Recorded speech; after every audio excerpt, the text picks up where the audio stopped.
In the last video, I shared how I stopped feeling like a fraud on camera by using what I call the 3 A's.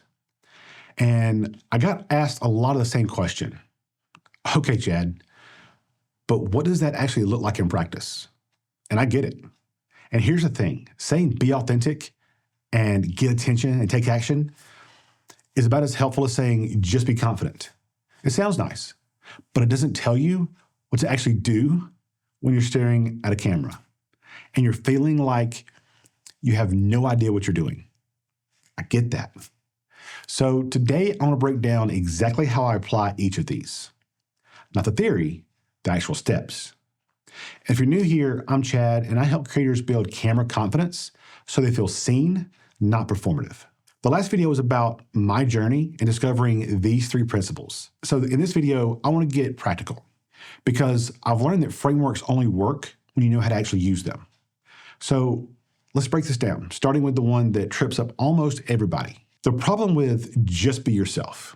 You know, when someone tells you to be authentic, what they usually mean is don't be fake. That doesn't actually help when you're not sure what real looks like on camera. You know, I used to think authentic mean unfiltered. Like I had to share everything, be vulnerable about everything, never have a plan for what I was going to say. You see, here's how I think about authenticity now. It's alignment between who you are off camera and who you are on camera. Not identical, because being on camera is still just a little different context, but more aligned. The same values, the same way of thinking, and the same tone you'd use if you were explaining this to a friend. Now, when I'm preparing content, I ask myself these 3 questions. First, would I actually say this to someone that I'm trying to help? Not in a coaching session where I'm being more careful with my words, but in a real conversation. Second, am I using words that I actually use or words that I think I should use? I catch myself trying to sound more professional or more polished than I actually am. And 3, if someone met me after watching this video, would they feel like they already know me or would they be surprised by how different I am in person? And see, here's a practical one. I film a test version where I just talk like I'm leaving a voice message for a friend. And then I notice what changes when I try to make it good enough for YouTube. Usually what changes is exactly what I need to keep. Authentic for me means I don't try to hide that I use a teleprompter. I don't edit out every pause. I do some, but not every one of them. Or if I stumble, like that. I reference specific moments from my actual life, not generic examples. It means when I'm talking about camera confidence, I mentioned that I still feel weird about watching myself back sometimes because that's me, because that's true. And pretending it's not doesn't help anyone. And I used to think that attention meant being the most interesting person in the room. Big energy, bold statements, hooks that make people stop scrolling. And sometimes that worked, but the attention I got, it felt empty because it wasn't for me. It was for this character I was playing. And now I think about attention as recognition. How do I help someone recognize themselves in what I'm sharing? And the best compliment that I got isn't, that was entertaining.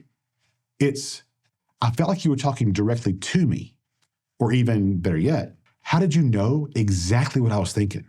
You know, I used to start with something specific that I know my audience has felt that might not have been put into words yet. Like, I used to film the same 30-second video 12 times and still feel like I was pretending to be someone else. If you've been there, you know exactly what I mean by that. I share moments, not just lessons. Instead of consistency is important, I'll say, I had 30 days of content scheduled and I still felt behind. The moment that make lessons stick. I try to name the thing everyone's thinking, but not saying. Like how most advice about being on camera assumes you already feel confident, when the whole problem is you don't. So here's what this actually looks like. When I'm writing content, I think about the person who needs to hear this the most. Usually someone I've worked with or talked to recently. And I write for them specifically, not for my audience in general. I test my hooks by saying, would this make someone who's struggling with this feel seen? And not, would this get as many clicks as possible? But would this make the right person feel understood? Action used to mean posting more platforms, more frequency, more content types. If I wasn't seeing results, clearly I needed to do more. But what actually happened was I burned out trying to maintain a pace that felt nothing like my natural rhythm. It's about building a practice that you can actually sustain and that helps you get better over time. And for me, that meant figuring out what was my actual creative process looks like. and working with it, not against it. So what's my actual process now? I batch my filming, not because some guru told me to, but because I learned that that's when I do my best work. I need time to get into the flow. And switching between creating and other tasks always kills that flow. I write everything out first. I know some people who can just turn on a camera and go. That's not me. And instead of seeing that as a weakness, I feel like I've gotten pretty good at writing scripts that still sound conversational. I film multiple takes, not because I'm trying to be perfect. I film until I get one that feels like me having a conversation, not me trying to nail a performance. And here's what sustainable action looks like for me. I focus on getting better at being me on camera, not being better at being someone else. This means regular practice, but not frantic posting. It means giving myself permission to have videos that are just okay while I'm still learning. It means tracking what actually moves a needle, not just views or likes, but real conversations and connections, and then doing more of that. Before I post anything, I ask, does this feel like me showing up to help or me trying to perform? If it's the second one, I either rework it or I don't post it altogether. So here's how the 3 A's actually work in practice. Authentic. Being authentic is aligning who you are on camera with who you are off camera. Same values, same voice, same way of caring about people. Attention is helping people recognize themselves in your content. Aim for they get me, not that was entertaining. And taking action is building a sustainable practice that helps you get better at being yourself, not better at being someone else. You see, the real magic in any one of these isn't in how they work together. When you're authentic, you naturally attract the right kind of attention. When you have the right kind of attention, your actions feel purposeful instead of desperate. So if you're working on building your own camera confidence, I'm curious, which one of these feels like the biggest challenge for you right now? Drop a comment, let me know. And if you want to see how I apply this in real time, go ahead and hit subscribe, because I'm always sharing what I'm learning about showing up authentically on camera, building real connections through content, and growing a business that actually feels sustainable. The goal here isn't to become a different person on camera. It's to become more yourself.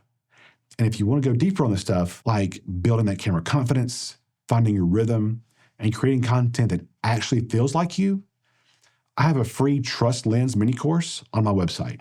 So go to chadreid.me to grab yours.